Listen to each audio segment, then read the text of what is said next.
Hello বন্ধুরা, আমি কণিকা। আজকে আমি যাব কোন্নগরে। আজকে আমি মেট্রো রেলে করে যাব হাওড়াতে।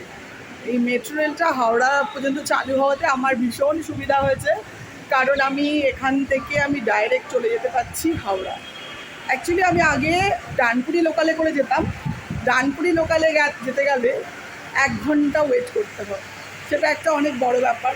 তাই আমি মেট্রো রেলে করে যাব হাওড়া পর্যন্ত, হাওড়া থেকে চেঞ্জ করব।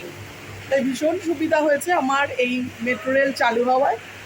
তাই তোমরা যারা হাওড়া স্টেশনে যেতে চাও মেট্রো রেলে করে, তারা ইজিলি যেতে পারো। এই যে আমি দাঁড়িয়ে আছি সিটি সেন্টার 1-এ দাঁড়িয়ে আছি।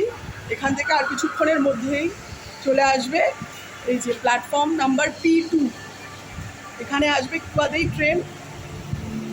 আর একদম ফাঁকায় যেতে পারবো, সেটাই হচ্ছে একটা সুবিধা। এক্ষুনি এই যে ট্রেন ঢুকবে এক্ষুনি, আর কিছু এই যে অলরেডি ট্রেন ঢুকে গেছে, দেখতে পাচ্ছ তোমরা। মানে এত সুবিধা, খুব কম টাইমের মধ্যে পৌঁছে যাওয়া যায় হাওড়া স্টেশন। এটা খুবই ভালো একটা ব্যাপার। তারপরে এটা তো ট্রেন চলে এসছে অলরেডি, আর একদম ফাঁকা, এসি, খুব দারুণ লাগে ট্রাভেল করতে। আর অনলি 30 রুপিস এই সিটি সেন্টার 1 থেকে হাওড়া পর্যন্ত, হাওড়া স্টেশন পর্যন্ত, মানে হাওড়া মেট্রো স্টেশন পর্যন্ত। ওখান থেকে আবার ট্রেন চেঞ্জ করতে হবে আমাকে। এটা তো ট্রেনে চলে এসছে, এবার আমি উঠবো।